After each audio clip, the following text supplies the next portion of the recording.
G'day everybody, and welcome to the happy hour, and welcome to my guests slash co-hosts, 43OG and True Blue Hex What's enthusiasts. How's it going? How you guys going? Good. How All are you, good man? in the hood? Yeah, pretty good, pretty good. Just about to crack my first beer. Happy Friday. Happy Friday to the chat. Yeah. And also happy Friday to the replay gang, or happy Saturday if you're watching it a day late. What do we got there? Oh, Pellegrino. You're so fancy. Some Pellegrino, blood orange and black raspberry. Damn, I'm gonna have to up my game. I have to put on a top hat or something. It's not alcoholic. That's good. That's right. I'll drink enough invisible beers for the both of us. That's it. I'm on the Heinekens today, but they're still a green bottle, so hence the invisible beers. What's happening, Yes. everyone in the chat? What's going on? Yeah, what's happening? What's happening? Oh, Finbear's there. I should send him a link to come on in. Yeah, it's been a pretty big week. There's lots of stuff going on. Lots of bullish things happening. It's much of the same in terms of prices going up. More and more influencers are starting to talk about PulseChain, and I've noticed, yeah, even if it's in a bad light, there's still a lot of people, talking about it. There was that Invest Answers guy who was like Incest answers. Oh, that was shocking. He's trying to give us all shit. Look at this shitty chart, and it's like, oh yeah, great, nice try, but that's the wrong chart, bro. Cool story, brah. So yeah, that guy is just a clown. Just anyway, I don't want to get too negative, but nearly every time I hear him open his mouth, he's saying something stupid. I posted, like, that little clip of that guy on the game show, Hex Enthusiast. Did you see it in the chat? Yeah. That little clip. I laughed so hard at that, dude. I was laughing at that for so long, like an unreasonable amount of time. I was laughing at that, like 5 seconds. Bloody ridiculous. I couldn't help myself. No, the clip of the guy saying Malacca on the game show. Did you see that? Oh, hang on. No. On what? Which game show? Yours? Like, as in your question thing on the Hex Late show? No. In our Twitter chat. Oh, there's right. like a little clip I didn't put in there. I haven't checked that yet. yet. I feel like we need to play it at this point. Oh god, I don't remember seeing this either, bro. I think, did you like dream this? Is this like some like simulation thing where you were like thought you did something? Because neither of us remember this. I'm going to see if I can. Hang on. I need to bro. There's been a few things where I've been questioning reality this week. I must admit, I'm just like going, what is happening here? Like there was that whole Taylor Swift thing on the Super Bowl, and her old mate is doing satanic bloody signs and wearing upside down crosses and stuff, and I'm like going, is this right? Like, is this a simulation, or I think these guys are just doing it for the attention? But yeah, there's been a couple of times. I've got the clip. I've got the clip. Maybe you can play it. Have you got it in? Oh yeah, here we go. Let me see. Your channel, mate.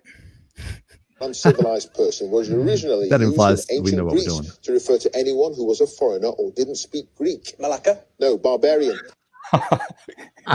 Dude, play it again from the start. Just play it again from the start. I watched this about 10 Yes, times. what word for a primitive or uncivilized person was originally used in ancient Greece to refer to anyone who was a foreigner or didn't speak Greek? Malacca? No, barbarian. Just straight into it. Oh, that is quick fire. No, he's so serious. He's like, it's going to be Malacca. It's got to be Malacca. Big time. That is funny, man. Barbarian. I did see the Badgers video. I finally got to see that Badgers video that Finbear was posting last week as well, which was pretty funny. But yeah, for some reason, when there's links in the chat, I can only pull it up, but I can't actually go to that link. So, but yeah. Anyway, there's been a fair few things going on. I was trying to post a funny video for, you know how there's the UFC 298 coming up this weekend? So it's like Volkanovski and Robert Whittaker, and I think Henry, the Triple C guy.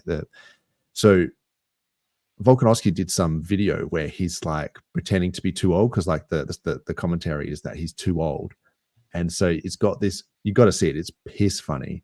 And it's like him, like, you know, watering the, his concrete driveway and stuff like that. And he's just doing all this like cliched, like old people stuff. Like, and anyway, I posted it and I got like 0 likes on it because I tagged like Volkanovski and Whittaker and like UFC 298. Yeah.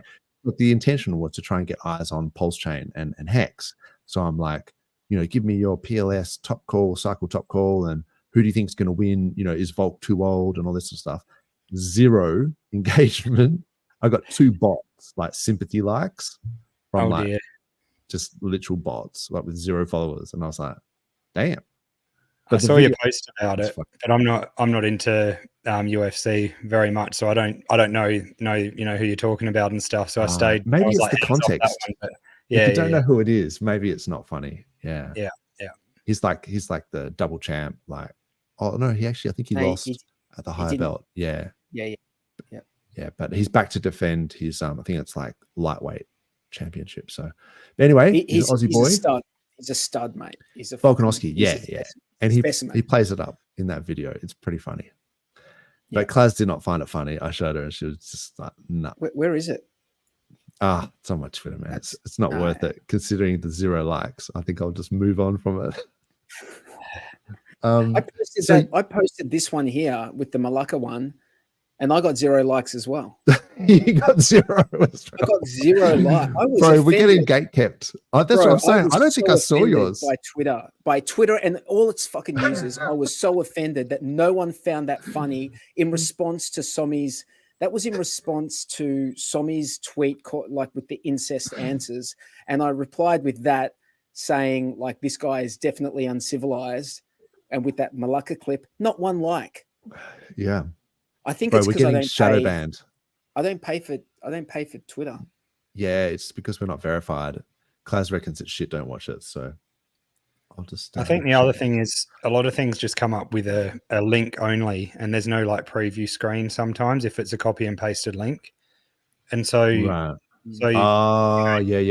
These days everyone's just scrolling. They don't actually stop to look and click. Yeah, I think that could be it. And I reckon the algorithm also shows things if there's a picture or an actual video that starts going. I think I need to like learn a bit more about how to actually get engagement. Lots to talk about this week. Yeah, definitely. There's been a few things going on. What are some topics that we should be talking about? Yeah, give us some topics. I was going to say, I just saw Jexa here. I'll pull him up. And it just made me remember that Godwale, I think, has claimed his com or something. So I might ask Jexa about that. That was a big one. Hey, Jexa, mate, how you going? Hey, can you hear me? Yeah, mate, can hear you loud and What's clear. up, How are you, man?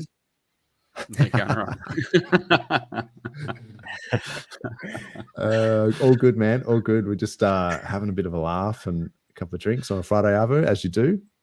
Yeah, sounds like a good excuse. Yeah, any excuse is a good one, I think. How have you been, mate? Going really well. If I get laggy, let me know. I've got a lot going on in the background. I might have to kill a few things. That's cool. A lot of validators, I understand. Yep. Actually, this one is a validator of it's a rescue job, this one. Someone was running one and had been offline since November, so I'm just helping them out to get it all back in shape. PulseX. Nice. That's a few missed attestations, mate.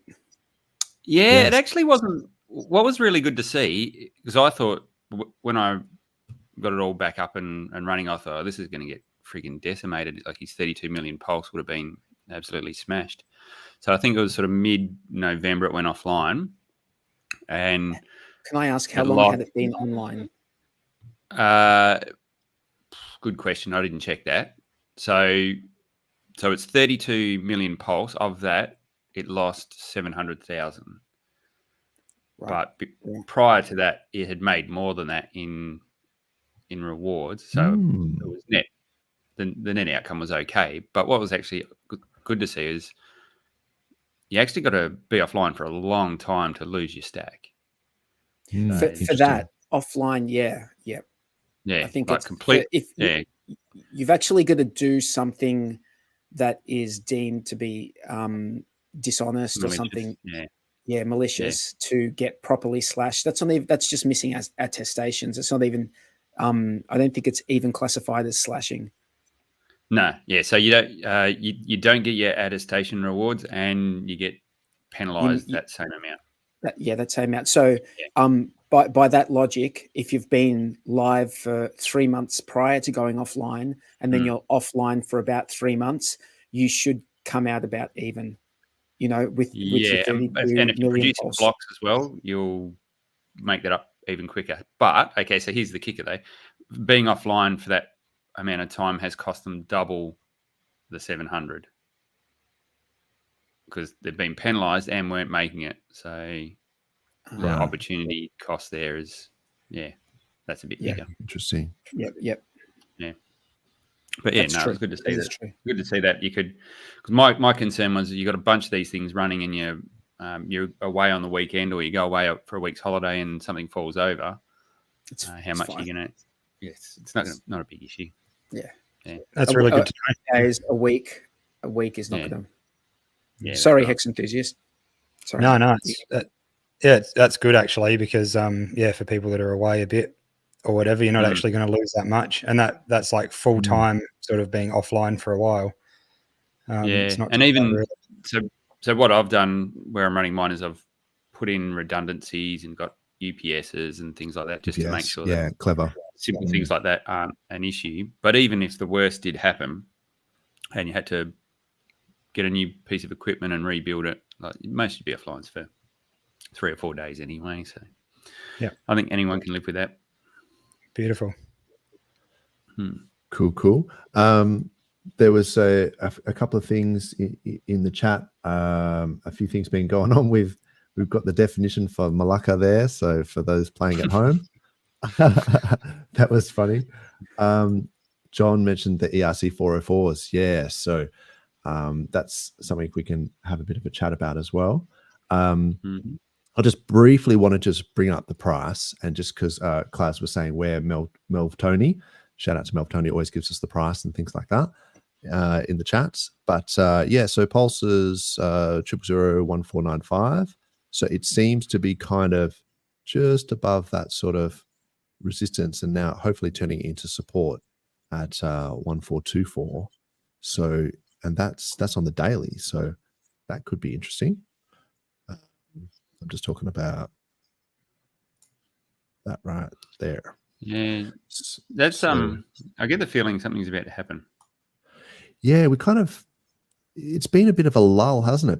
But BTC has been going off its tits. So BTC's pumped, ETH's followed, and is probably getting a little bit more follow through now, which is generally what you see is you see ETH tick on for a little bit afterwards.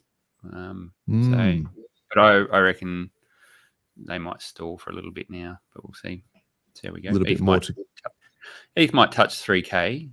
I think BTC is due for a little bit of a stall. Yeah, that's interesting. But there's been a lot of money pumping into that. More than that was the one thing I guess everyone talked about the ETFs and things like that, but we're not going to know the net. I guess the net effect for a couple of months. So you keep getting all these inflows coming in, and the inflows look really good to the ETFs, but does that keep pushing this thing along? And if it does, this is going to be a crazy, crazy bull market.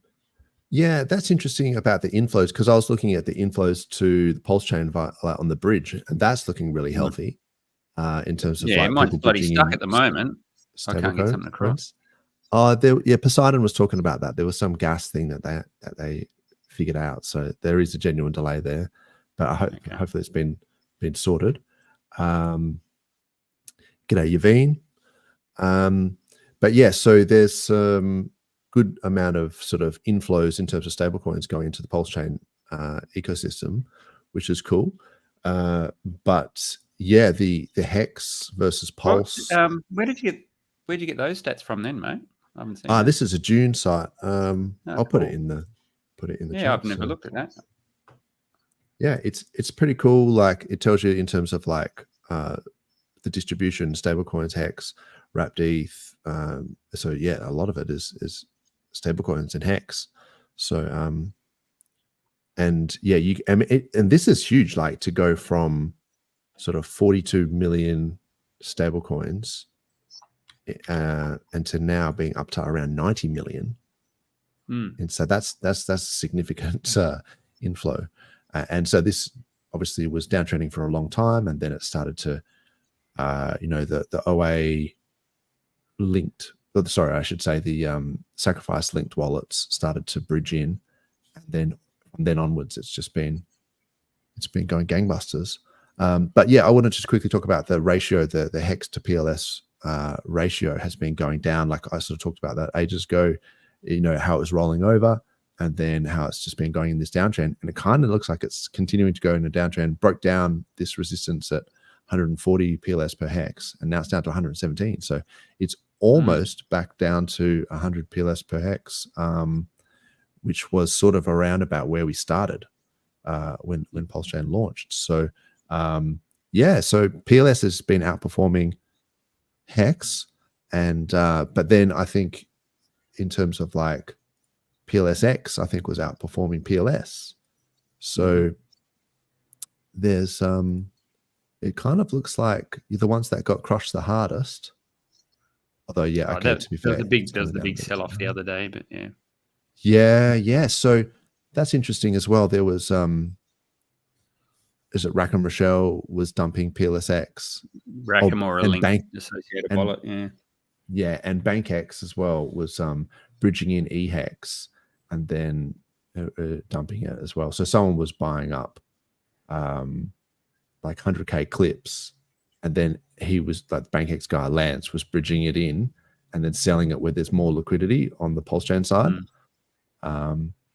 But yeah, it's slightly concerning. But also then you think, well, if he's got 700 million eHex or whatever, then that's also the same as just like, that comment you just made about buying up 700,000. The comment you made about buying up 100K clips, that was on the ETH chain. ETH side, I'm pretty sure, yeah. Right.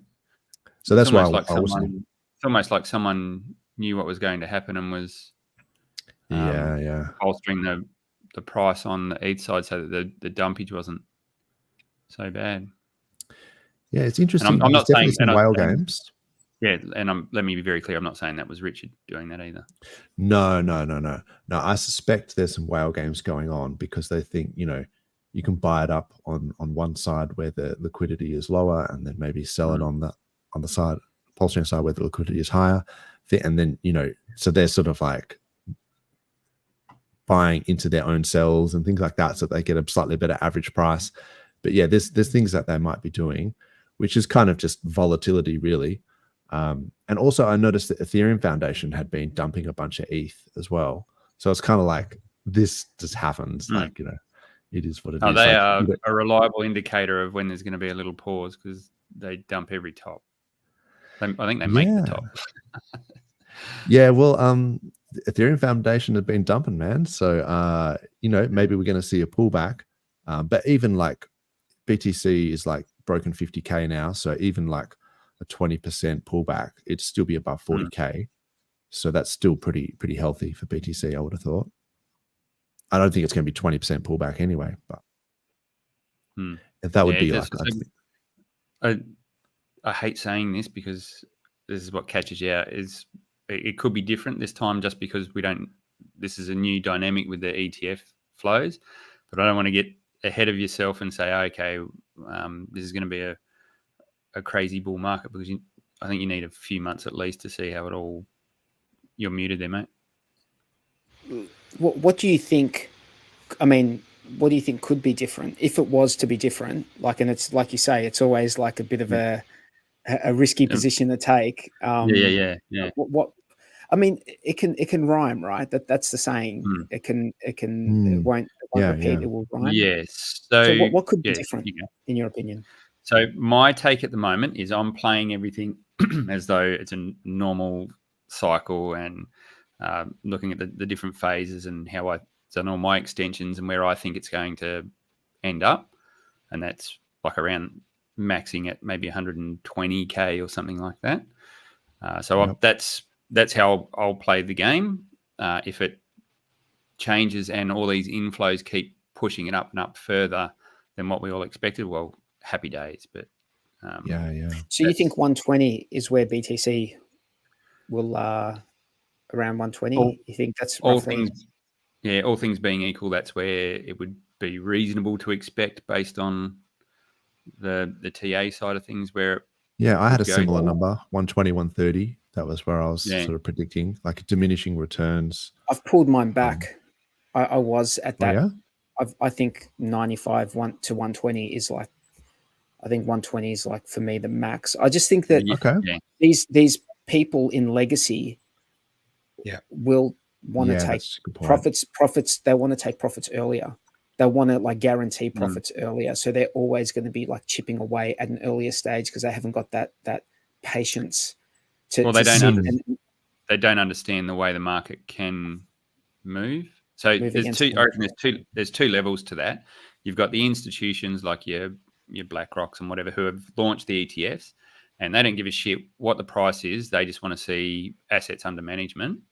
So, but obviously larger price, bigger assets under management, mega fees for those guys. So they're going to be all about growth.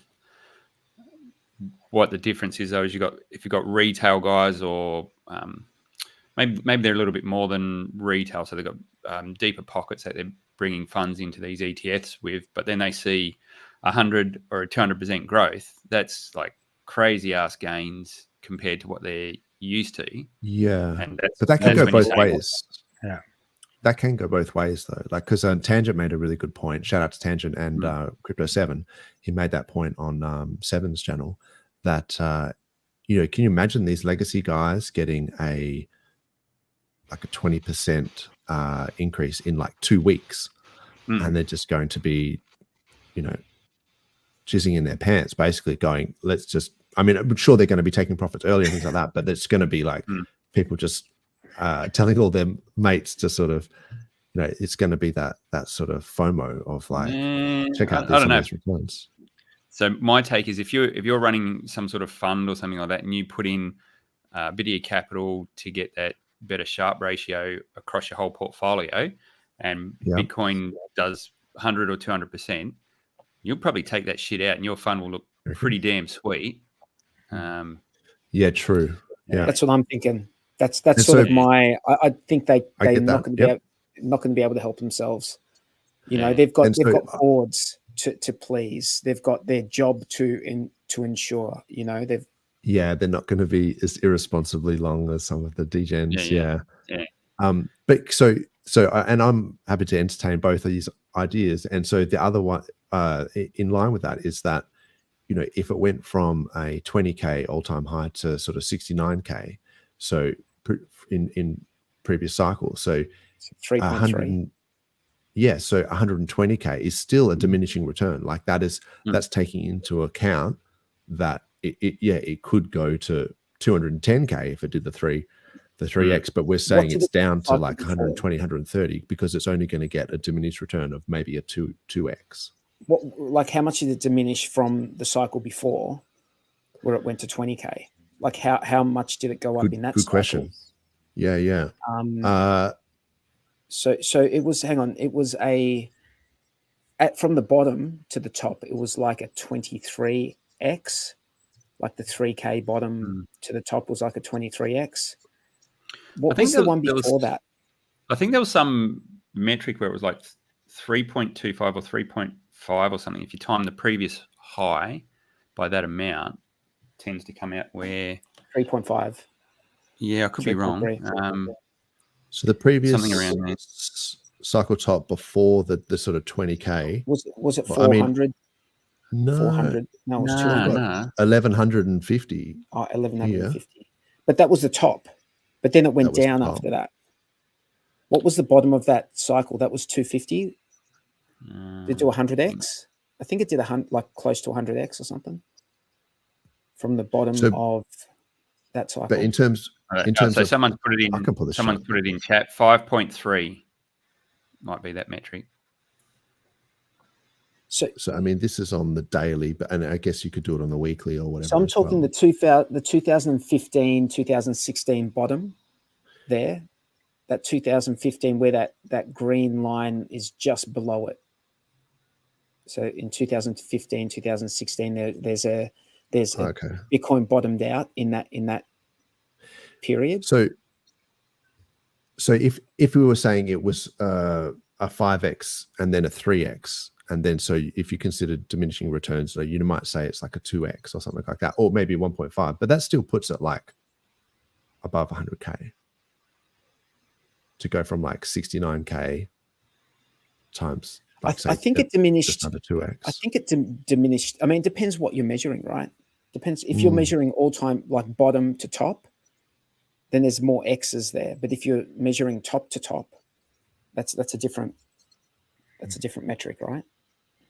Yeah.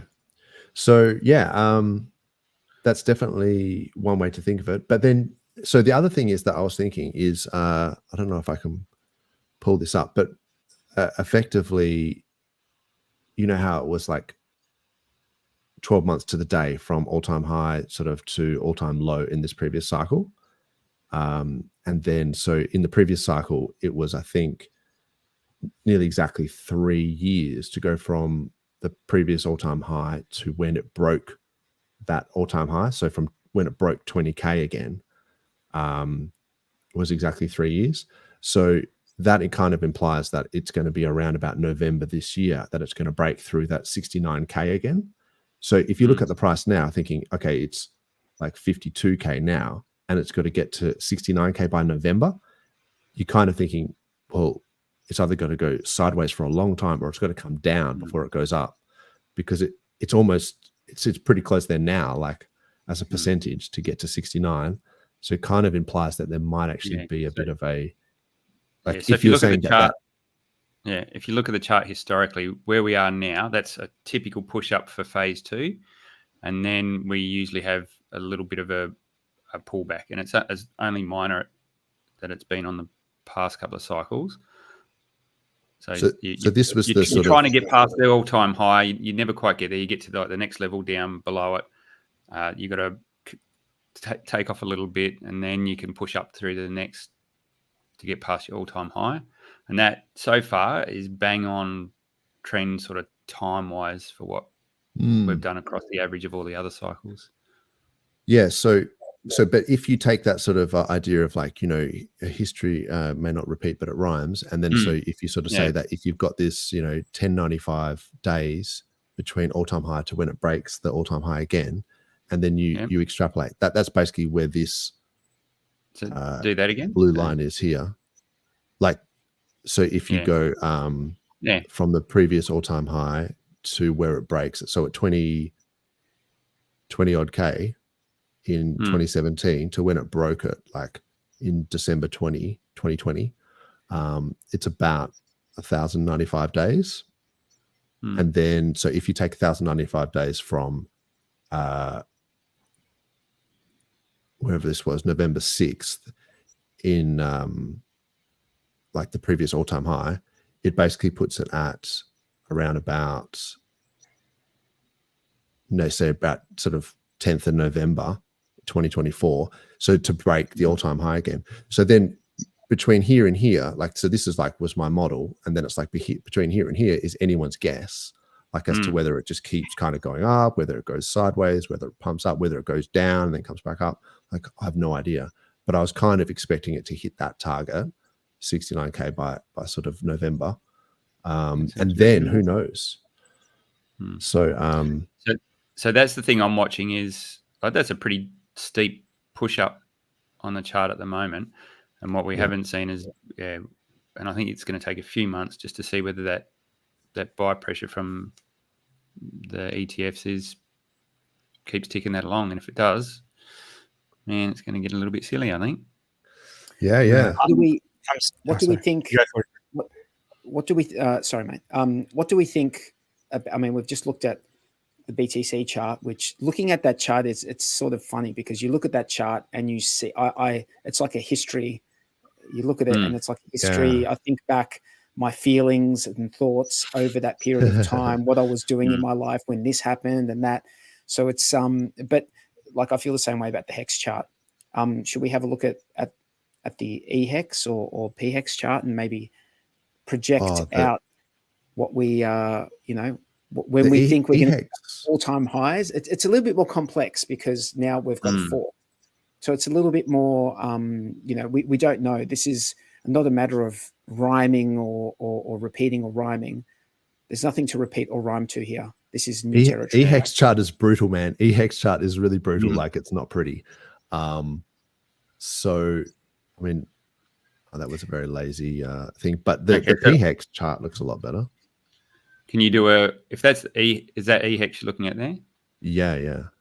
Can you just do a fib extension? From the bottom, or that's a very interesting pattern that's happening there at the bottom. A retracement from the top, or no? So grab a different tool. So go back to where you were. You might have to do it, bro. I'm not good with the old fibs. I'll talk you through it. So go back up where your little menu was, where you grabbed your fib from. Yep. Click out. No, click out. Yeah, fib next one down. Okay. Yep. So what you do is you go from the bottom, go from the previous bottom. Yep. Okay. Previous bottom. Like down here? Up to the top. Up to the top. Then back down to the retracement, all the way back down. So click there. Oh, shit. Okay. Yep. Now drag all the way down to here. Yep. That's it. And then have a look for your 1.68 on that. Just get rid of this. The 0.618 here. 1.68. So you bring your chart down. You'll have to move your whole chart down. Oh, okay. Yep. Oh, so 618. Yeah. Where's that? Oh, okay. It's like 80 cents. 80. Yep. If that got to 80 cents, I'd be pretty chuffed. We'd be cheering. Man, I like your bullish TA. Jesus. That's how those retracement tools work. That's what they're. Yeah. No, I am a big fan. Can I ask, like, all right, so if that's right, did you just say 80 cents? Based on that? The 1.618 is 80 cents. I'd be very interested to see, like, I know hexfire.io has a combined chart. And if we did the same thing on the combined chart, it would be the same thing, wouldn't it? Try it. Could be. Yeah. It's a bit funky because you got your charts are all blended now, aren't they? Does the combined chart go back that far? No, it doesn't. That's the thing, because it's combined. So it'd be interesting to see how far higher, and then we can deduct the 80 cents from that to get an idea of where P-hex could be. I mean, I'm sort of just thinking on the fly Yeah, I don't know. I'm not sure. I don't know if you'd have enough history to do it. Yeah, it's a weird chart. There's a combined chart though. Yeah. There's a combined you've got no history to be able to drag your extension tools from. On this one, no, but on the combined chart, it's got the E-hex history. Okay, has it? At that point, and then from the fork onwards, it's got the aggregate of both prices as the chart. But I'd need to go. Let me go see if that's something that you can play with in the same way. If it's done on a trading view type platform. Doesn't the checks or the combined hex chart come up on Dex Screener? I've been looking at it on there before. Okay. Oh, does checks go back though? Does it go back? No, it doesn't go back. Only back to PulseChain beginning, obviously. Yeah. Maybe we could pull it down from the top. No, it wouldn't be from the top, would it? Look, no. I don't want to spend too much time on the charts and things, but I definitely think that the PLS, so in terms of ratios, PLS seems to be outperforming Hex, but the P-hex, it's still a better looking chart, I sort of think, and I tend to think that with the farms and things like that, people with the whole ink narrative, that people are going to sort of be more inclined to use the p-hex side for the for the farms and things like that. You can still provide liquidity with the e-hex side, but I think this is a better looking chart. I noticed Richard actually was flexing about charts the other day, and I think he didn't include the e-hex side as well. So it's one of those framing things. He's promoting Pulse though, isn't he? Yeah, true. Yeah, but that's like could be a sign, moving forward, where it's like it could be an opportunity for the savvy investor. If people think that e-hex is being neglected, then that's like a outsized return opportunity. Or it could just be that people are more focusing on the p-hex side, and that's the future, and that's what he's going to be. So you have to make your own mind up on that. Can I trouble you, Dozer, to do one last thing on the e-hex chart in relation to this projection of where we could go for both?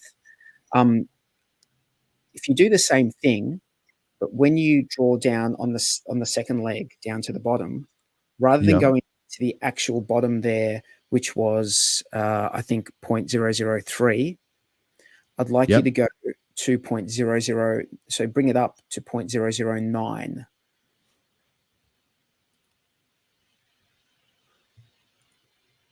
And does that make sense? What would that do? So to 009, are you saying? So start at the bottom there, go to the top. Yeah. And then bring it back down to 009. Instead of going down to that absolute bottom, bring it higher to 0.00. So that's where combined we load out. Yeah, that's a combined. I see what you're saying. Yeah. So I'm just wondering, does that make the high less? I'm just wondering what it does. It seems like it would make the higher less because of the way it stretches out and folds back in. Oh, it's still saying 0.8 at the 1.618. That's interesting. So maybe I'm not using this properly, but it's still saying 80 cents. Okay. All right. Yeah, it's not actually, you can just see it there. There goes my theory. Yeah, it doesn't affect it much actually on that second leg down.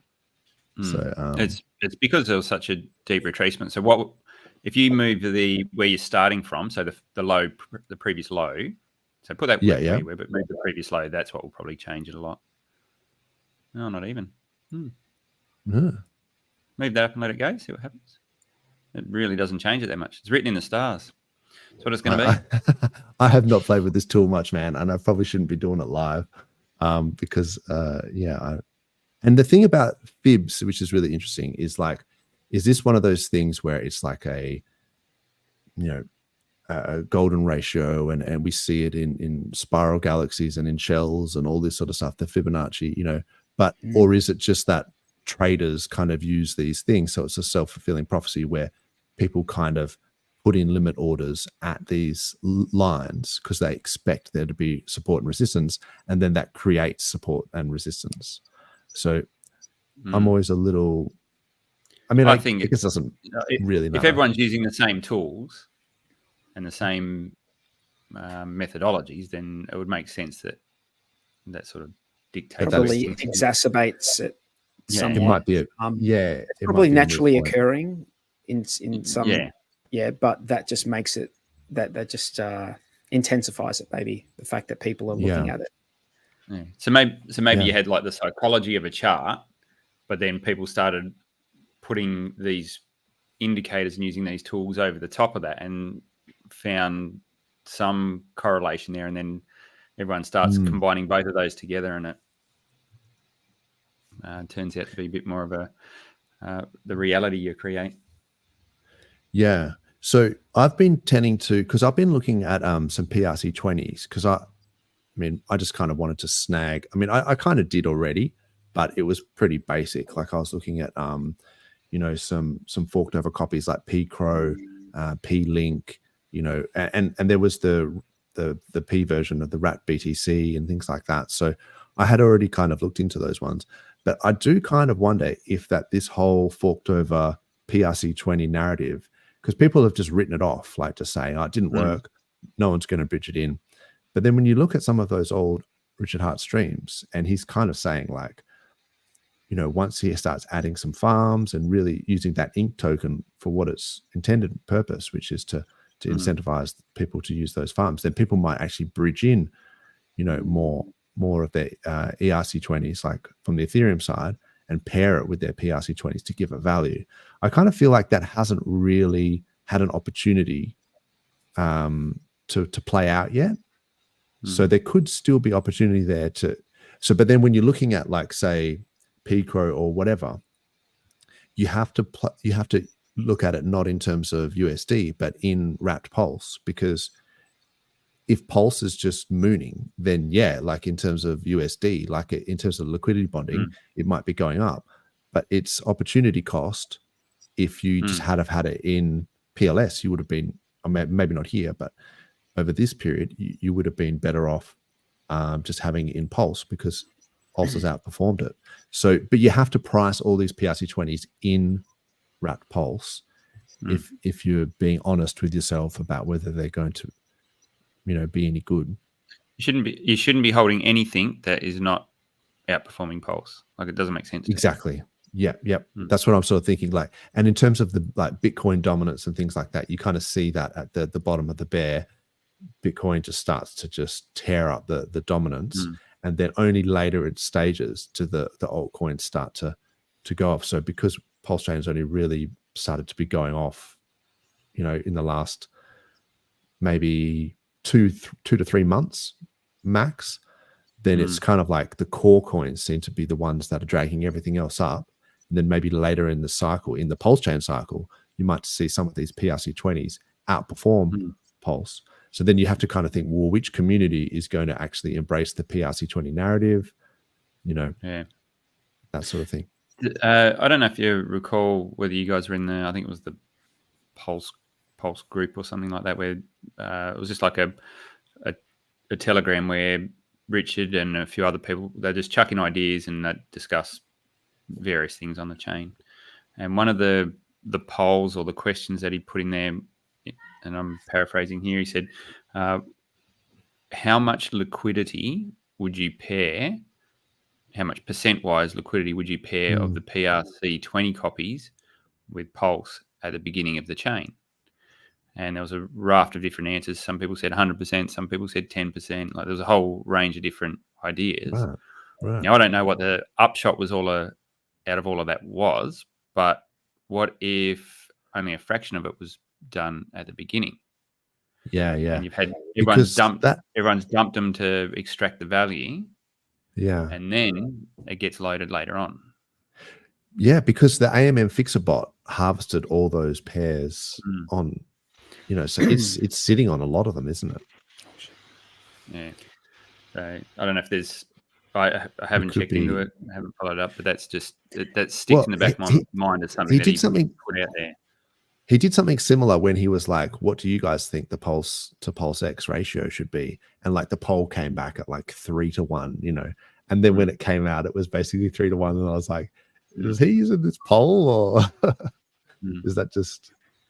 What do you guys think was the, you know, the reason for playing with those farms at the very beginning of PulseX and then removing them? Like, they had the Link one for like a day or two. And was there a Pepe one as well or something? There was something else for like maybe a day or a couple of days, and then they got pulled really quickly. So what do you think, that was just testing the waters or seeing what would actually happen really quickly and then pulling it? So I think maybe they didn't get the response that they were hoping for. They were hoping for some sort of quick response, and maybe they just didn't get it.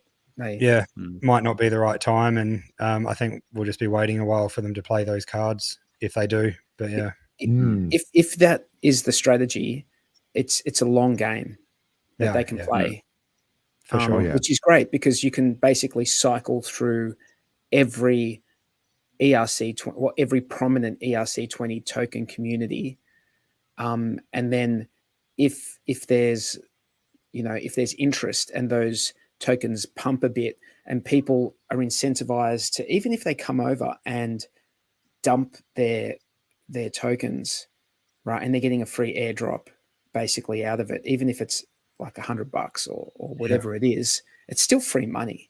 And it's free money that people are going to have to play on PulseChain. So it could be something that, you know, a long game that plays out over the course of years. It doesn't necessarily have to play out immediately. Like it could be over the course of years. The only downside I see to that theory is you're just giving everyone a free ride to extract value off the chain, which I don't think is a great thing. So then you go, okay, well, what's a reasonable customer acquisition cost in terms of if you're looking at a marketing? So how much are you willing to give away for someone to come over to the chain? But then you've also got to say, well, who's paying that as well? Is it are we all going to get smashed? All the current users going to get smashed because the values? What's that? Pulse users will be everything. Yeah. So if Pulse gets, if they're just extracting value out of the chain, then everyone suffers. So, well, the assumption is, I mean, that the assumption with that is that they're going to come in, liquidate, and then get out straight away. But if the amount is so small that it's not worth liquidating, and it maybe they see that the farms are worth being in, and they got the other half for free, maybe some people will say, hey, maybe there's something to this. Look, I'm just theorizing. It's fan fiction theory, isn't it? But it is based, you know, on what, you know, somewhat on what's been talked about over the course of the last couple of years, right? Yeah, that's right. The other thing is the ETH gas fees were probably not very high at that stage either. Maybe coming into the, you know, as the ball starts kicking off bigger, or we're you know, closer to the top of it, and the gas fees are huge. If we're showing still really good, you know, fees and all that on PulseChain, maybe that's when they'll light that fire, and then people come over and all of a sudden see the, you know, how low the fees are. And I know there's not, you know, if they're taking, you know, the economic energy or, you know, selling their bags over here, it's not great, but we'll probably catch a few of them, and it'll certainly push the buy and burn up on PulseX with all the swaps. I mean, that's effectively what ETH's proof of work was. So when that forked, there was just a massive extraction of value. Oh, definitely, yeah. But surely that's going to make a little bit of a move, probably not a big one, but there'll be some people sitting there playing coming into the bull run as well. Yeah, look, it hasn't been doing a hell of a lot, but no, it does look pretty dead. While we were just talking about the hex stuff, while we're still on that kind of bullish hex topic, did anyone see that stake? I think it was Monday or Tuesday. I think it was 3 trillion hex for 45 days. Oh, must have been. What? No, it wasn't billion. It was trillion. It was 3,487,016,090 hex. Must have been billion. No, they couldn't be trillion. Hang on, that's too much. Oh, sorry, 3 billion. 3 billion. No, that's cool. I think we know what you mean. Yeah. You know, it was so 3 billion. That is, that's that crazy. was huge. Is that God whale? Was that God whale? They reckon it was. Yeah, they were saying proof of God whale. I didn't check the transaction. 121,000 T-shares. So that's 0.5% of all the supply. Yeah. Holy Epic. shit. So he's well and truly awoken after all, and then the com move and stuff. The com, like that. we were just talking about that before. I was going to ask you, Jexa. So if the God whale's claimed the com, and then just has he staked it? Is that what's happened? I haven't. I'm assuming when you claim your com, it's obviously makes sense just to stake it, because you can unstake it whenever you like. So if you just wanted to park it to find out more about it before he went and done anything, you'd probably just instantly stake it, and then you can assess what you want to do from there. Now, I haven't been following it. He well claimed enough. it, staked it. Yeah. This But is the what would be daily data chart. This is the God whale. What would be really interesting is if he minted all of that and it went into the staged pools. Yes, on the PA. It's the liquidity play that Johnny Sachs. That's the way that. If he topped that's up, kind of genius. That whole buyback sort of coupon thing that he was sort of saying. And if you do the liquidity play, then people can do Quattro Cinco stakes and then just get like a coupon back at, depending on the ratio, might be able to get 50% of their thing back, and really he used someone's referral link as well. Did he? So they became an instant com whale. Oh, what? Yeah. So that's pretty epic. Whose did he use? Not sure. No one's talking, but yeah. Richards. That's funny. So he could have self-referred as well. Yeah, possibly. Yeah. I what wanted was to the bring up redemption rate on that? What's the redemption at rate? the moment it's 15%. Based on a 10-year stake, or 15, or a 15-year stake. Yeah. They're nearly always Quattro Cinco. Yeah. Yeah, all of those stats they made were based on a 15-year stake. The redemption the coupon rate is 15% at the moment. Oh, right. It's got up that high already. Yep. That's crazy. I haven't been paying attention to it. So it's crazy. It's the price it's good game theory. So sounds like you're listening to a lot more. Have they topped up the liquidity pools? They've been going hard with it. There's a all up over all the dexes. I think there's about 100 grand, like a couple of 100,000 or over 100,000 in liquidity now. What I'm looking at Com and Pulse has got 30 grand liquidity, and Com and Inc has got 64 grand liquidity. That's what I'm seeing on Dex Screener. That's not in the PHUX pools, though, is it? No, I don't know. Can we look at that? Where are those pools? I don't know if you can see them on Dex Screener or not, because no, I don't think Dex Screener has the Fux pools. You'd have to go to their UI. There was a bigger one I found on Dex Screener today. And where would that be? It'll come up. You just got to just give it a second, and it'll come up, and you can filter by com. Yep. So while you're doing that, I listened to the Axis Alive stream today. They had Kodiak and Johnny Sachs on and Hexfire. Crispy Man. Watch that. Yeah, so they were saying that if the God Whale was to support, he has enough basically Hex and Com to support it at 15% for like the long term. But they've also worked out that if the OA was to step in, although that would bring the Hex sort of onto the market, that could hold and stabilize it at 75% coupon rate. Wow. If you scroll up A43 or scroll down, whichever way you want to look at, you see there'll be, there you go. Here we go. The different rates. Yeah. Okay. So because you've got to do it in stages, don't you? Yeah. So that you've got to, so at the moment. So that'll go all the way down by 5% increments. So if you keep scrolling down, you'll probably see where they're at. So you got 25. So really what you're looking for, I would assume, is if I just do it by at the lower level. Pool value. Oh, wow. Well, is that on? Oh, Ink. That's pretty crazy, actually, you know. That's pretty crazy. There's a bit sitting there now, yeah. So if can you imagine if it was at 75%? Everyone's going to be staking. Like, people are just going to be staking, right? Why wouldn't you? Yeah, exactly. Yeah, you would for sure if it got that high. And then you would like claim your restake it. You could just keep going until you're real low in dollars, yeah. How much extra, if you keep playing that out, like, and keep swapping for Hex and staking, and just keep swapping for Hex and staking and swapping the Hex and staking, like, I guess it's different at every percentage point. Like, how much extra you get. I thought you didn't like being a click monkey. No, I don't. You would then, though, wouldn't you? Well, you get some juicy T-shares, that's for sure. Yeah, that's it. I think that is a good question. Yeah, I don't know. I don't know how much I would do it. I think my role would be more in supporting the liquidity pool.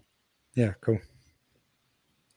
I just wanted to circle back to that 404 thing, because John brought it up and we did ask the chat about it, and I think Finbear as well mentioned that so there's this whole, you know, ERC 404 narrative that's going on at the moment. It's been kind of blowing up a bit. And I think last week on the stream, I was just literally saying, you know, PulseChain devs need to like up their game and just kind of, you know, get on top of this sooner rather than later, because it might bring in adoption. And then literally, like, I got off the stream, and then like an hour later or something, like Dipcatcher had pulled out these gophers. Yeah. So whether or not you think it's any good, I guess it's just the fact that it's hype at the moment. Like, people are like getting, you know, they're frothing for it, and it might bring in some people to PulseChain. And it's on the Ethereum side as well. But effectively, I think for every Gopher token you have, you get like an NFT, and then it's like fractionalized NFTs because it's this 404 thing. But yeah, that's been going ape shit. Like the price has been going. I'm not crazy, sure if the 404s are new, and standard's the wrong word because it's not a standard yet. But I was looking at fractionalized NFTs bloody ages ago, and I'm not sure if it was a 404 standard or not. I thought it was called something there's else. one thing I've seen where there's these hybrid NFTs where you have like NFTs that you can redeem for tokens. Like, say you've got like 8 billion of X token, and then so you can redeem them back and forward. So by doing that, then you can effectively fractionalize them, because you can swap your NFT for X million tokens and then sell those tokens, but then you can't get the NFT back. So those are called hybrid NFTs. I've seen those, but this ERC 404, like you mentioned, hasn't gone through the proper Ethereum sort of EIP standard, or whatever it is, ERC standard process. They kind of bypass that. So it is sort of like, you know, a user beware, at your own risk, and all that sort of stuff. Yeah, but I was just like, I was just the fact that Dipcatcher. I was just the fact, you know, because Dipcatcher's like, you know, obviously an absolute, you know, coding genius, and he's done all the maxi contracts, and then now so they're using that party token, or the party. So you know how they're doing the you can set up your own pools, you can make your own stakes, the pool party thing. I think there's going to be some airdrops. Barista just came out as well, so that's basically the same thing. No, right? it's Steakhouse. That's Steakhouse. Yeah, Barista, I think, is built on liquid loans, isn't it? Yeah. Sorry, I'm thinking the same guys. They're the same guys. Yeah. So that Steakhouse is the same idea, isn't it? I believe it's just very similar. Pool and make your own stakes. Get together with a few people, and or just put it out there and advertise it, and then people can anonymously join in.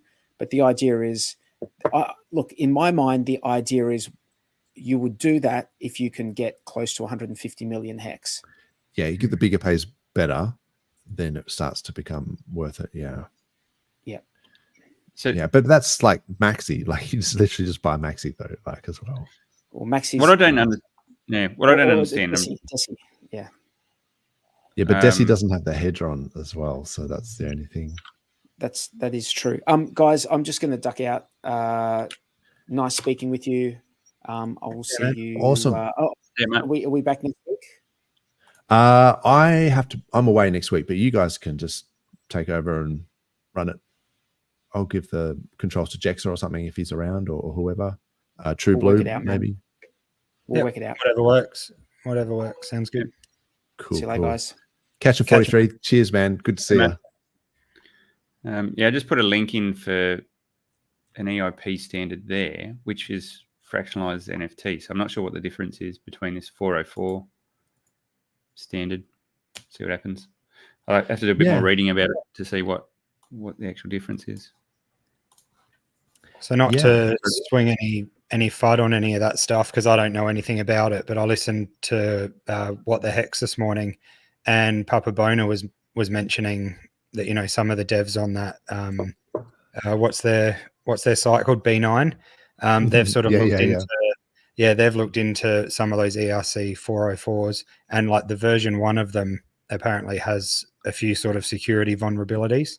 So but apparently the version 2s are better. I don't know anything about it, but anyone that wants to look into it, suss it out. And I mean, it's like I say, it's a degen play. It's like for high sure. risk. So you wouldn't be putting in a lot because there's contract risk, there's all sorts of things. But Dipcatcher is pretty clever with the way I think he actually had a really large liquidity to start with, so that people could just get in. That was his idea of a fair launch, was to have like so hardly any slippage initially, and then he's got plans to kind of thin out the liquidity and to do things. So I don't know. I wouldn't fade Dipcatcher, and I mean, not at all. Look at the charts and stuff. Like it's not insignificant. I wouldn't bring it up if it was giving, good I wasn't returns. saying that at all. I was just mentioning that they've mentioned that they've seen some issues with them with other contracts, not this contract in particular. Just definitely user beware. That's the chart, man. Yeah, it's nuts.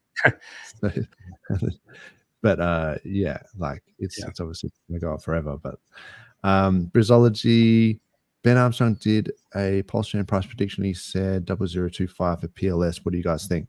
Yeah, I like it. It's there will be some. I wouldn't be unhappy with that, but who knows what will happen. I think if everyone gets a little bit excited, you can. I think there's the thing that I like is there's a psychological level at 1 cent, and everyone wants to will it to 1 cent. Yeah, but it doesn't need to be. No, it does. That doesn't mean it'll happen. But hey, you tend to. I'm a big believer in you tend to bring into reality what you put out there. You manifest it, and if everyone's got that 1 cent target, I'm afraid I have to push back on the manifesting reality. I'm going to say no. You're going to have to change tunes and get on my reality then. Look, I've been on your timeline, Jexat, and it's working for me so far. I've been on your timeline since I think it was like last year sometime when you suggested it, and everything's been going up. So look, I don't want to discount it, but I have to also say I'm also an empiricist, and then I want to see things backed by measurement, and that's just the way I am. So I hesitate when people have this PDI to $1 thing, and it's just like we're going to manifest it go to $1, and it's like, okay, well, you can literally just do that at anything. Like you can just say hex to $1. Like let's just focus on hex to $1. Like, it doesn't have to be, because there's no reason why PDI would be pegged to $1 anyway. So I think and so I've actually seen people during the week that's sort of been adopted. People just going, hex to $1. And I like the idea of PLS to 1 cent as well, or PLS to a penny, because it's a target that people can picture and go, hang on, 100x. It's and we've seen new chains do 1000x. So 100x is and it's stupid to say it seems reasonable, but Look, I always find it a bit basic, because I've said this before. It's like if you've got a million of token X, and then if it goes to $1, then you've got $1 million. So it's just like, it's a very old narrative and that sort of thing. But like, if it works, like, I'm not going to try and overthink it. Like if that's what it takes to bring people in, then hex to $1. Let's go. Okay. So were you? I don't know if you were around when everyone was sitting there looking at hex, saying if hex got to 1 cent, that would be amazing. Yeah. No one thought it was ever going to get there. And then it went there and way beyond. So I think don't fade the goat. Like RH is just, we've talked about this before. We're playing with the liquidity, and that's why you see Dipcatcher and stuff doing this stuff, because they learn from how the master was doing it. Yeah. And so in crypto, do you think a 50% move is a big move? No. In crypto, no. Over what time frame? Well, yeah, good point. Over 3 months. I'll just chuck a random figure out there. It's 50%. It's good. Yeah, it's good, but not over 3 months. Yeah, like it depends on where you are in the cycle. So that's what happens is, so that's what happens is you get to you've got to fight hard to get to, and I'll use hex as an example. You fight hard to get to a cent, and that could have been 1000x to get to that cent, but then to go from 1 cent to 2 cent is a 100% move, which over 6 months you go, oh, that's pretty reasonable. Yeah. But you start getting those X's on top of those, and then so go from 2 cents to 3 cents, then it's only a 50% move. So you get that. sort of effect happen where you Yeah. the crazy shit just starts to happen in terms of X's. I like to think that you know, if back in the early days, like the proper OGs like yourself and maybe Brizology, whoever else is in the chat here, because I wasn't around, I was probably after it hit 1 cent. Then but there was less people, right, to shill it. So they were doing their best. You guys were doing the, you know, but you can only, and if you're only, your impact is only on, you know, so many people. Now there's a lot more of us, and our impact is kind of like the flow on effects. I think we could definitely, you know, double our user base, and that could be a ridiculous number. And there's a lot more tools and things available. You know, I noticed there was one, I think it was that Donovan guy in, I think it was here. Oh, okay, that's the wrong one. Oh no, here it is.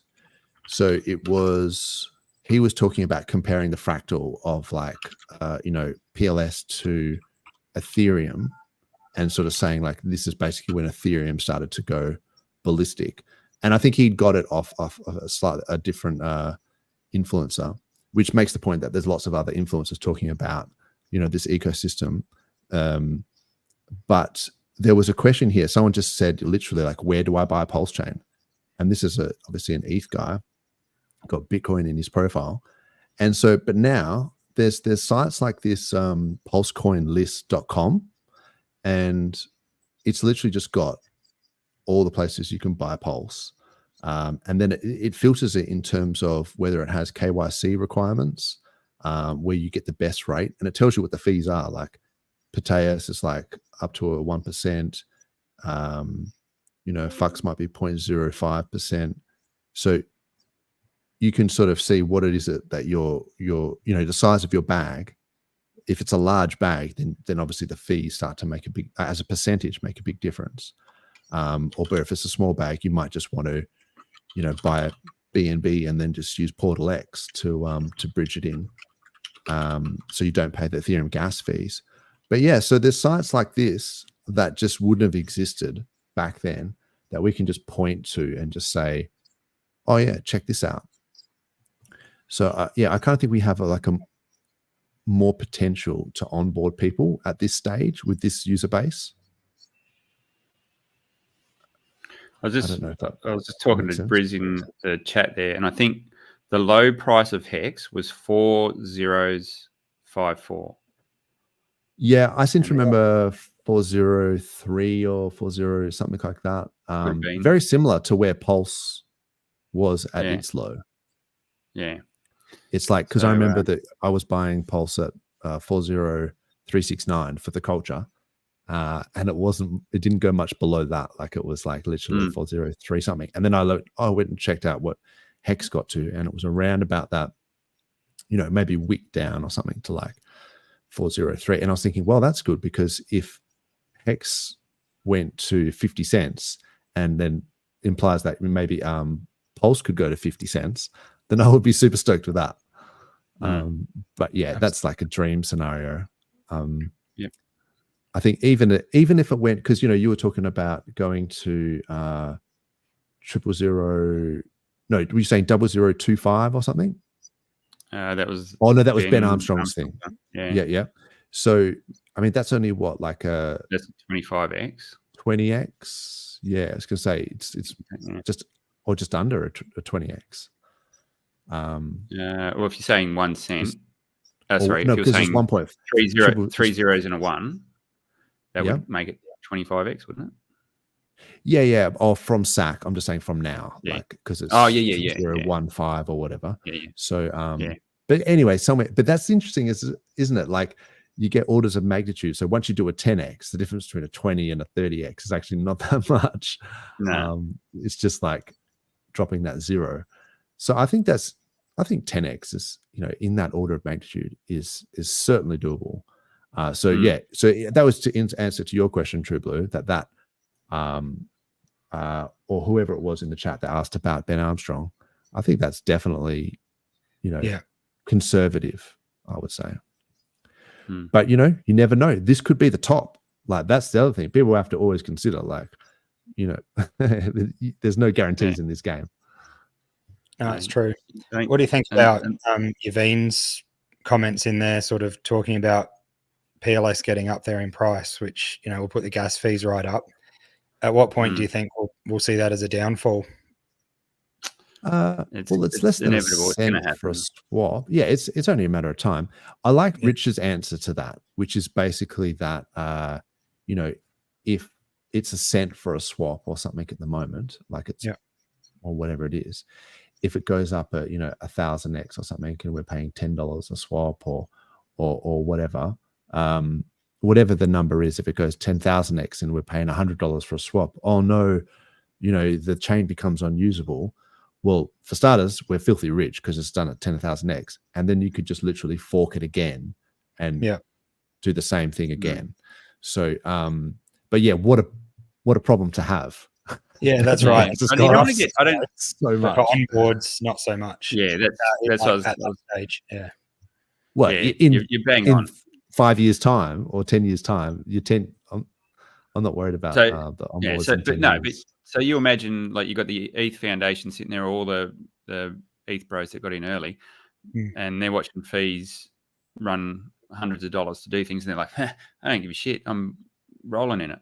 But no one else can use the chain. Like, you're not getting anyone else on there. I was helping someone the other day, and I said they were trying to get $50 worth of some tokens. I said, it's not even worth it. Like, you're just going to get chewed up and spat out. They've got that proto dank sharding.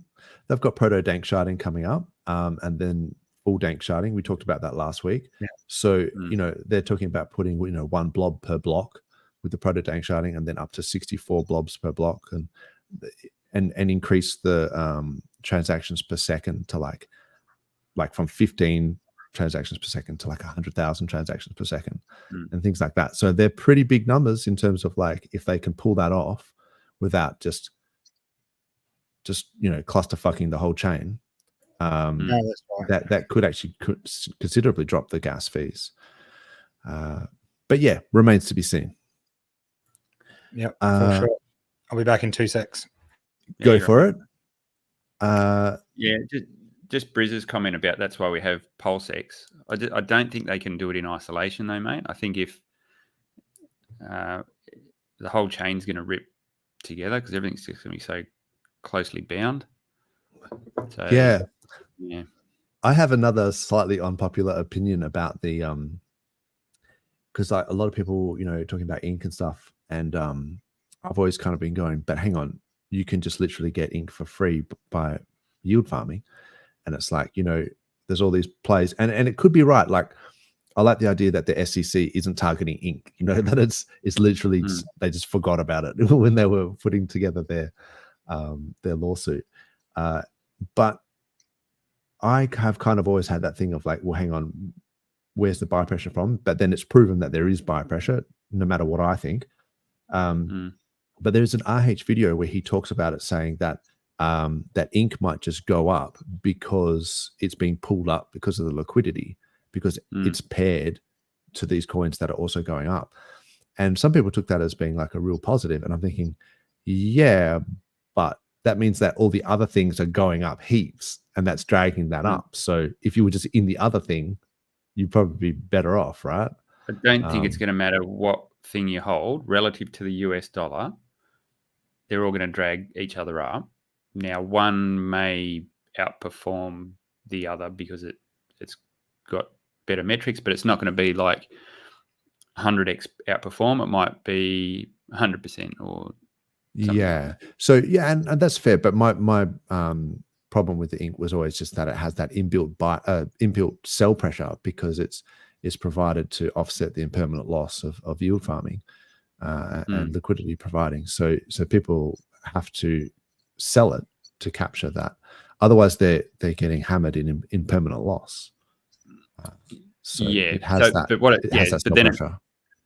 So then it comes down to do people want to realize the yield from it to make up for the impermanent loss, or are they happy to hold it? Yeah, it's interesting. And that's what's happened on all. That's typically what happened with Cake and all that, is they then do something else to incentivize you to not get rid of it by doing the single-sided staking, but that was supposed to be for PulseX, not for the syrup pools and stuff. Yeah. So there's yeah, I think single-sided there's a little bit of game staking. theory. Single-sided staking for Inc. You say could be around the corner. You heard it here first, straight out of. And if it doesn't happen, then we all have to blame Jexar. But then what do you hand out? You got to then hand out. Yeah. Look, this is the Rube Goldberg machine thing where we talked about this, where you kind of go, you gotta have a and stink. then we give you the incentive token, but then you can stake that, and then you earn an NFT, and then but plus you can use those NFTs if you hold them to get another token, and then you're just pushing the sale further down the line eventually until someone goes, I've had enough of this. I guess if there was some way at the end where you burnt it for something of value, I don't know. It's just abstraction, though, isn't it? Like it is. Yeah. If you can find something that people are like, there's genuine demand for, that they're willing to burn that thing to receive, then that's okay. I don't know whether it's a good or a service or whatever, but if there's something that you, rather than just sell it down, you transfer it into, I don't know, you buy it, you use it to, I don't know. I can't think of a good example. No, but I know what you're saying. And there's also that thing that HOA guys, shout out to the Tang Gang, that Free Mint Fridays, all that sort of stuff.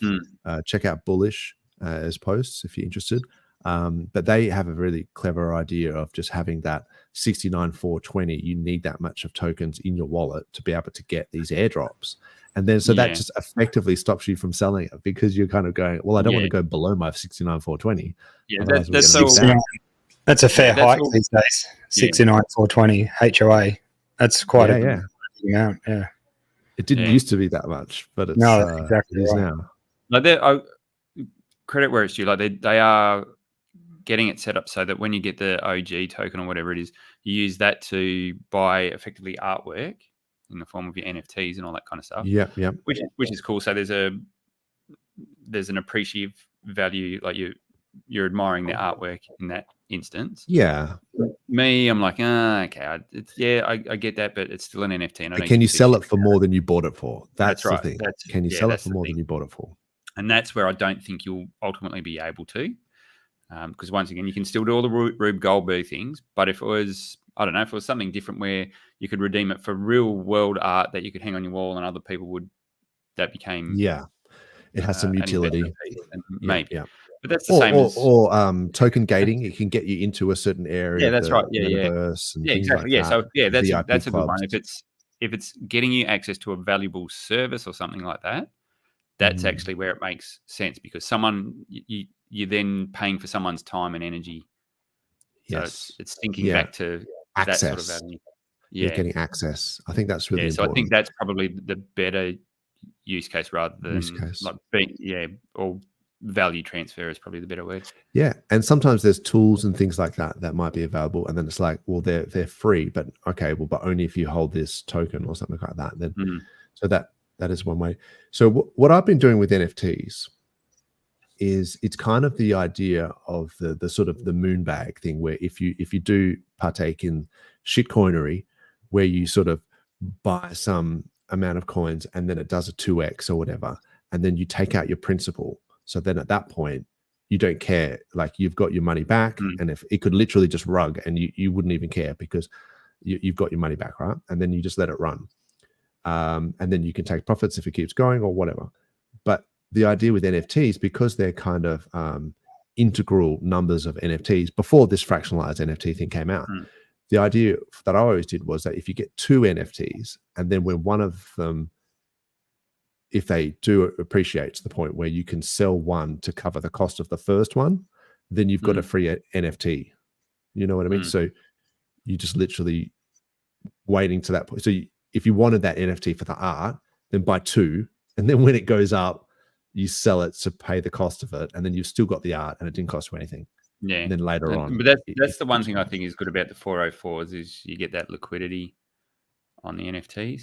I think that's there's some interesting look. Dipcatcher, I think, is one to watch when it comes to that sort of stuff. I think he's going to play around with those, making it, thinning it out, now that people have had a chance to buy in. Yeah, and there's been a few things going on.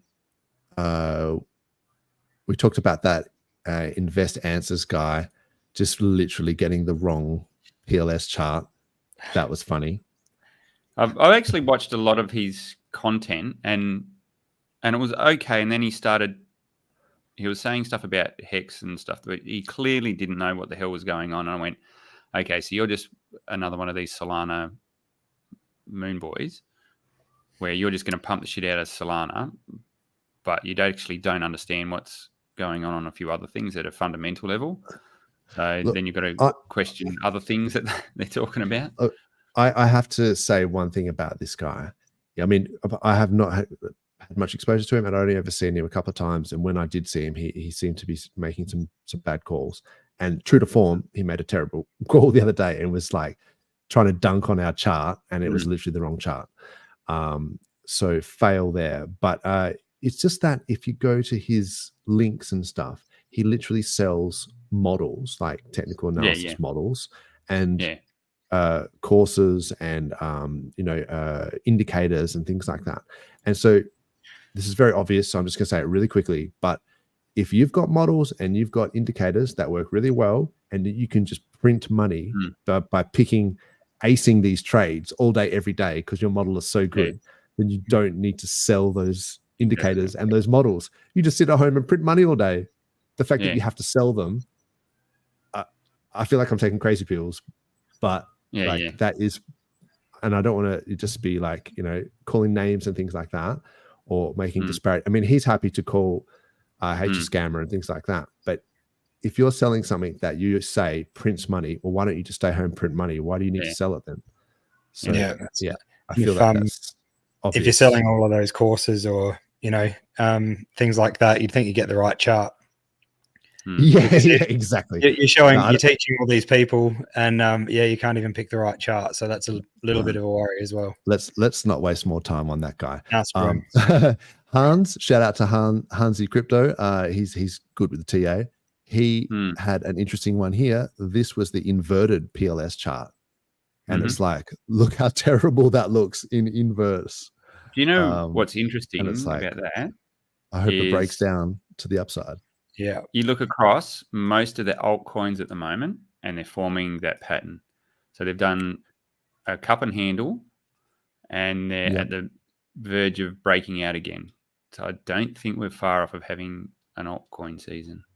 Yeah. Man, I hope that chart dumps hard. That one just then.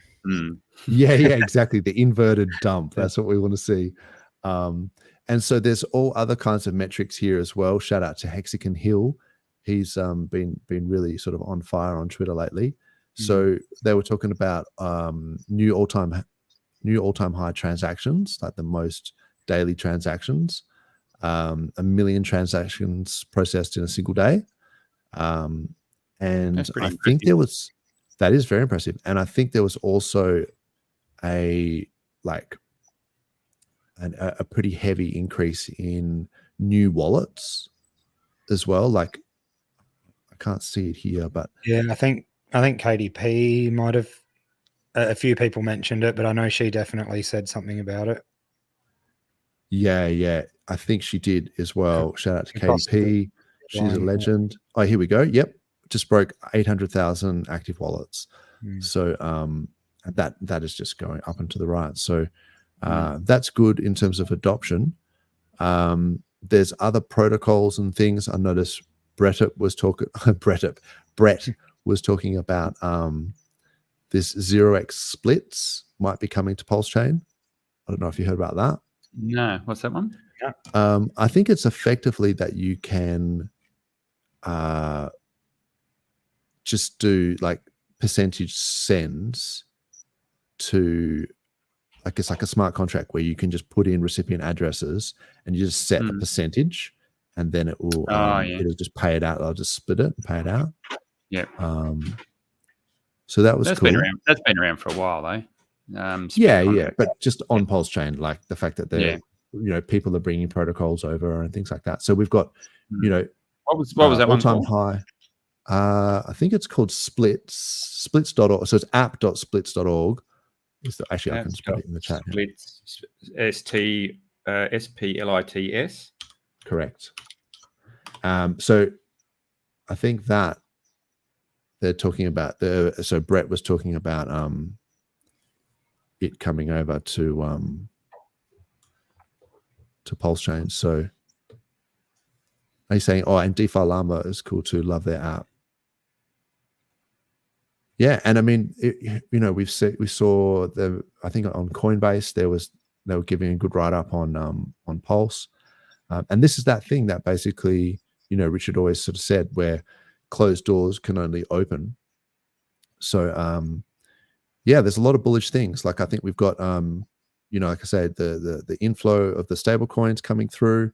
I'm not sure why it's not loading. Oh yeah, good inflow there on the bridge side.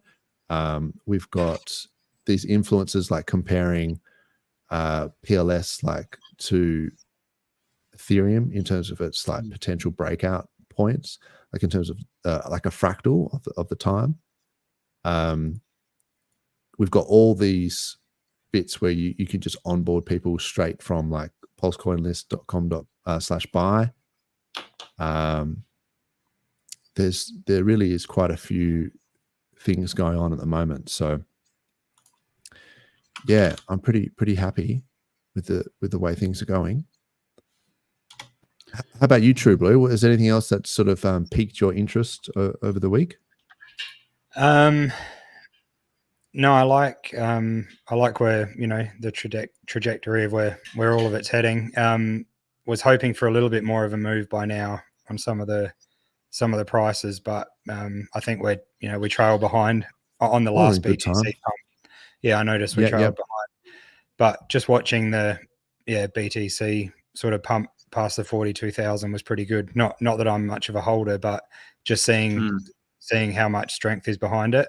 And I've just been thinking about, what we were talking about earlier with what's going to happen, with Bitcoin pricing or with the whole crypto market having the new ETFs. So I'm sort of tossing up in my head what's happening. I'm trying to stay bearish in my head so I don't, set the prices too high for myself. But I'm actually wondering if we're going to hold, pump up well, and then sort of, I think everyone knows it's going to probably start to get less volatile, but just whether the downside won't be as much because we'll have all these traditional sort of investors that might hold a bit longer. So I'm not sure.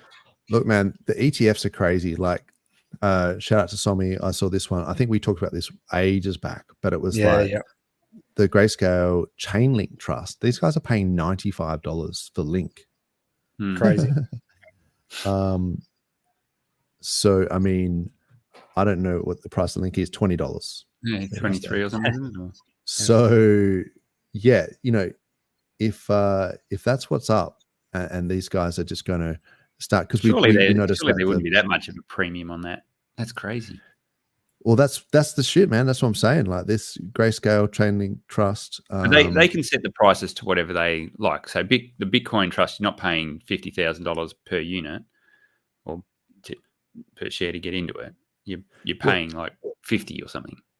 So they can set them however they like. So I wouldn't take it on face value. You have to understand what's going on. Yeah. But it's just interesting that we had that crossover point where the Grayscale Trust was in 40% deficit. It transitioned to that 0%. So now it's going to start to be in premium. Then you get some weird stuff going on with these premiums.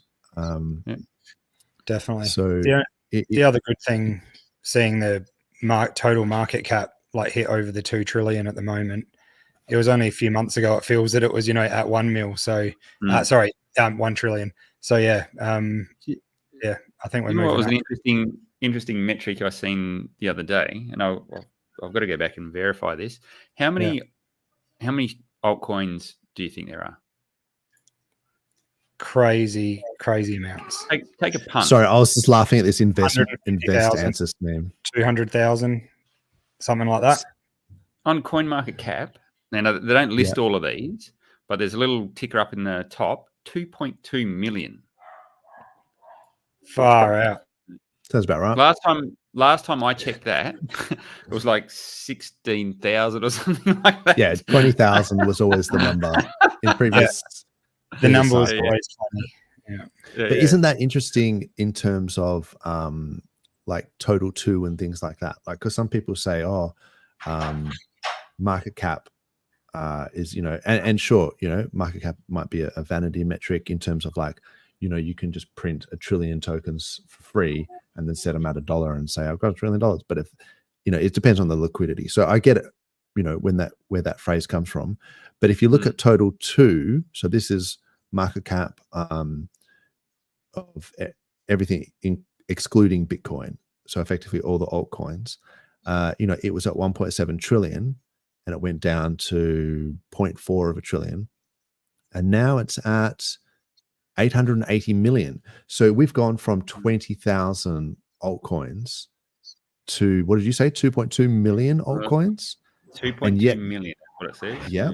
But yet the market cap is still only 800 billion. Like, it's nowhere near the 1.7 trillion of the previous cycle.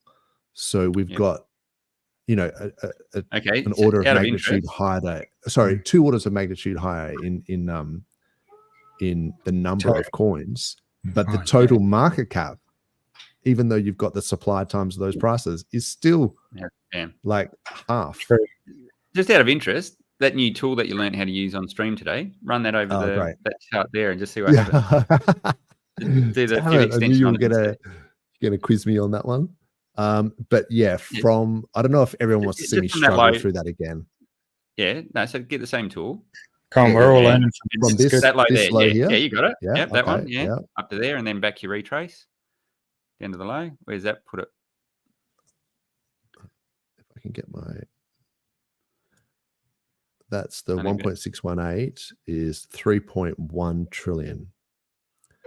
So yeah, and so I've used this in the past where I kind of said, that same idea of having diminishing returns from 20k Bitcoin, like all-time high to 69k being like a 3x. So then we see diminishing returns, and you might see like a 2x puts BTC, all-time high in 2025 as like 120, 130k, like still considering that diminishing return. Then if you do the same thing with this, from previous cycle top of market cap, like it went from whatever it is, 400 billion to 1.6. So is that right? It's saying it's only 200%. Oh, 200% on top. So that's a 3x. Yeah. So it's the same thing. It's like, so then if you take a 2x from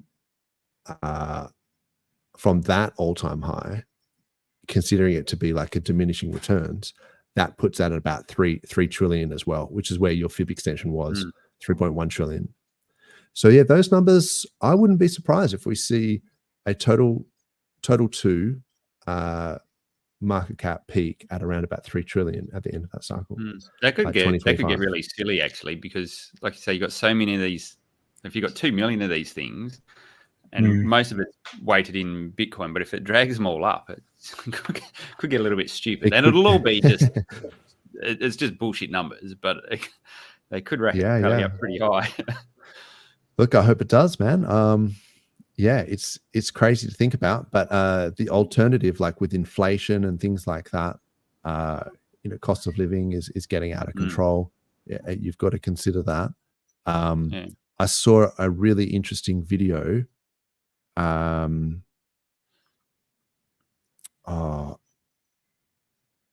think I have to add it as a tab. Just bear with me 2 seconds because you won't get the audio otherwise. Here we go. So this was fucking Kraken doing their self-custody crackdown. Yeah, that's pretty shit, isn't it? That is pretty shit. Damn it. Where did I see it?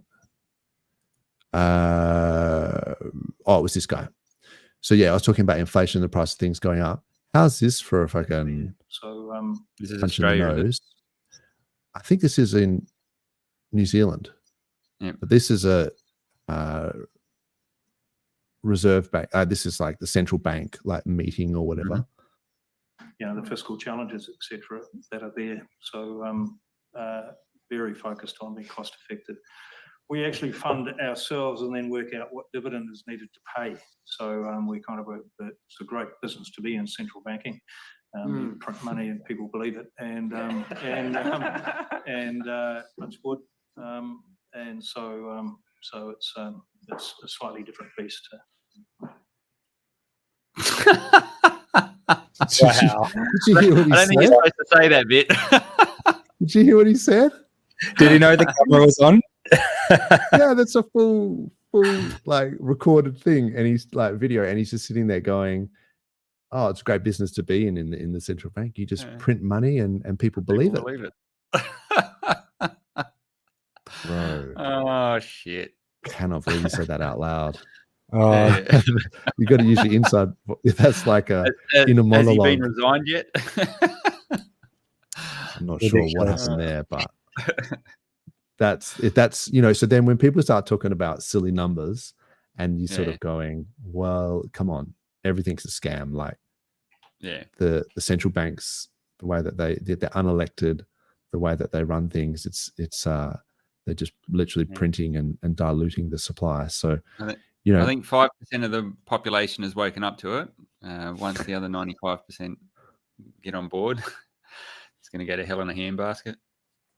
Yeah, we might be waiting a while. I don't know. A lot of people just blind, it seems, but I think that ramps up more and more each cycle. I see it with my circle of friends and stuff. It widens each time. And I think we're in a good place because there's, we just briefly touched on this, that the Kraken was talking about cracking down on self-custody, self-custodial wallets. So how's this? Like, read this in your own time. It's a pretty quick one, but please confirm that you own or are in control of self-custodial wallets and that you are sending and receiving from. And then, if you do not own or control these self-custodial wallets that you are sending and receiving from, please detail which addresses these are, who the owner and controller is, and provide their residential address. Wow. Yeah, we're all going to do that. That's a great idea. Is that because of people talking about the boat accident style things going on? Or I think it's the UK. No, I think they're just cracking down. They've got to try and push their AML narratives in as far as they can. Yeah. So they're So if that's where the future is, I mean, I'm just disgusted. I think you're right though, True Blue. I think there's going to be a lot of boating accidents. So you move it to your wallet, which you've got to identify with. Shit, got stolen. Yeah. Yeah. More money, more problems. Yeah. Yes. Yeah. So they're just trying to push into an area where they don't belong. They legally can't prove anything. I think the ultimate fix to that is goods and services are swapped for crypto directly. Absolutely. So if I go and paint someone's house, then they pay me in crypto rather than banks at all, and then you don't have to worry about that stupid gateway bullshit. That's the ideal. Yeah, that's the ideal scenario, isn't it? Because then you get to that point where it's like you literally don't have a middleman, and you're just peer to peer or peer to contract to peer, or however way you look at it. It's basically just the way it should be, where you just have the freedom to transact. That's where we're ending up. That is inevitably where we're going to end up because they're cracking down on cash, and that is the only private means of transacting you've got at the moment, other than barter. So you do. I do some services for one guy, and I went and stayed at his apartment recently down south. So you just end up doing trading time for services and things like times for goods. And this is basically how money formed, is barter was really good, but if I cut your lawn for 6 months, what's that worth in you doing house painting or something like that? So then you need that medium of exchange to be able to do that. And if they push you away where you don't have cash, you can't do barter, then you're going to go to the next thing that allows you to do that, which is the current cryptocurrency. So the writing's on the wall, regardless of what they do and how long we it takes to get there. But the further they push this shit down your throat in terms of stopping cash and stopping you using crypto, it's going to accelerate the use case for it. 100%, man. 100%. I'm okay with it. Exactly. Bartering Look, I is think good. we're in a good place. Yeah. We're definitely in a good place. I'm glad. You could talk about being at the top of the S curve and all this sort of stuff, but at least we know that we've got some recourse if the shit does hit the fan and they start to just ban, self custody and things like that. We know what we're doing. We know about wallet security and all that sort of stuff. And hopefully, as long as we can get access to Trezors, I think I can't see that going away. Yeah, that's it. Hey, I was driving around the other day and I saw a signage shop, and they actually had a massive sign out the front, and it said 30% off if you pay in crypto. It's a pretty big discount. That's awesome. I was trying to think about what sort of sign I needed, but yeah. Discount, but yeah, man, I don't know why. I don't know how. I guess you can offer such a big discount unless you, I don't know, have multiple passports or the wallet isn't designated in Australia or what. But well, it's just they're probably hedging on the fact that it's going to go up 30%. Yeah, or that's right, exactly. At this time in the cycle, they're thinking. Yeah, they could always just accept the cash and put it in. But yeah, I guess you might get. So what you got to do is go on one of these sites, Go Pulse or whatever, and create your own shitcoin. Call it True Blue, and then just give yourself 1 trillion tokens, and then just pair it with something else, and then go, pay in crypto, no worries. Do you accept True Blue token? Yeah, cool, man. I'll send you some on PulseChain. Does a billion give it the ticker AUD. Yeah, just don't give them my address. Eh? That's the only one. That's right. What's the liquidity for this? There's like $5 worth of liquidity in this. Yeah. So yeah, hopefully he's putting limits on what type of crypto. Yeah, no, I thought it was interesting. I'd love to see more of that around the place. That means we're on the right track. So yeah. Oh, definitely. Actually, I think you did that, didn't you, Jack? So because you had the your hexsafe.win site where you do the you can stamp your seeds and passphrases and things. Yeah. You were accepting Hex as payment for that. Maybe that was back in the day, but yeah. No, it's still up there. You can still pay in Hex. It's a little bit more manual. I've got a crypto payment gateway on there through I think the crypto. That's awesome. Crypto payments or something like that, and that's pretty good. You can accept all the majors, and that's all automated. It's like a proper seamless flow. But with Hex, it's got to get sent to a wallet, and I've got to check it and say, it's all good. Yeah, but it works. Yeah. Well, that's it. I probably I sometimes forget about that, but that's the Bradshaw Knox thing. So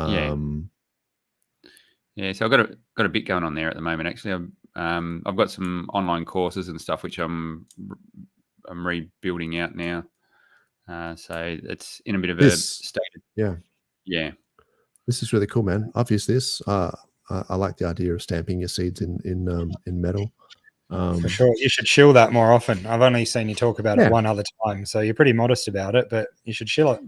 Yeah, I've literally been spending the last couple of months just rebuilding the courses and stuff, and I just want to add one more course, like basically I want to set up a few different streams where you can, because inevitably what's going to happen, we're all going to get busy, and your mates are going to say, how do I get into this? That one there, so go down a little bit. So on the course, that one there, rapid start, 0 to crypto. So basically just want to have some streams where, based on the amount of value you want to bring in, what's the quickest way to onboard with the least amount of friction.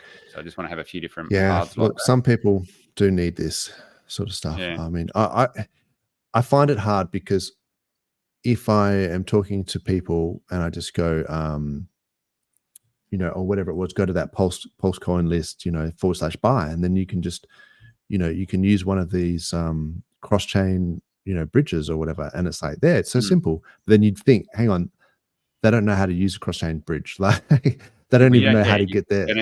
You don't have Rabby. You don't have, there's a whole series of things you got to get to. So I'm trying to trying to come up with a simple way where if someone says, "Oh, how do I do this?" you can say, "Look, go watch this video," and they can pick their own path based on where they want to go, and no matter what you do, if you just say, "Look, I only want to bring in $100," well, here's path A, but whatever we put in place, if you then up the amount you want to bring in, it's not redundant. You can just build on that. Yeah, that's cool. Yeah. Well done. That's wicked, Very man. good. That's really cool. I mean, yeah, it's like with this sort of stuff. Yeah, this is what I was talking about, where you can just kind of go, oh, actually, this is pretty good as well. You can just go PulseChain, buy wrapped PLS on Uniswap, and then takes you to the bridge.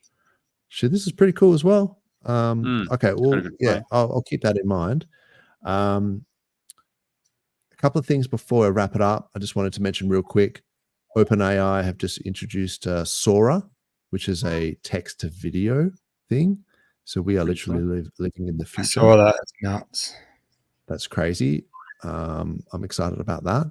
And there was a couple of things. This Mike, that investor guy, is bullish on Solana and PulseChain. So it's like, you're starting to see these influencers kind of. What sort of following that account got? 25K. 25K. I mean, right. Yeah. Who was the other guy? So I might have lost it. High Altitude Investing. Yeah. This guy, okay, only 13K, but he was the guy that I was talking about, because Donovan, who's got like 50K followers, he was sort of saying, this was a really interesting fractal, but this was sort of saying that, this is what Ethereum did, and then over a similar time frame, this is what Pulse has done. This could just be the first initial breakout, and it's also kind of a flag, kind of a pennant, nice, or whatever you want to call it. And then it's got the W for win. So yeah, look, there's a few people talking about it. All the charts are looking really juicy. I think they're about to pop. And what I was really excited about is it's not just PulseChain. Like, our charts look awesome, like they're ready to just fucking fire. But now that you've had Bitcoin rally up, ETH rally up, and all the alts are looking primed, I reckon we might. There's got to be some rotation happen soon. I think so. Yeah, it won't be long. For sure, for sure. Is there anything else you guys wanted to chat about before we wrap it up? No, that's good.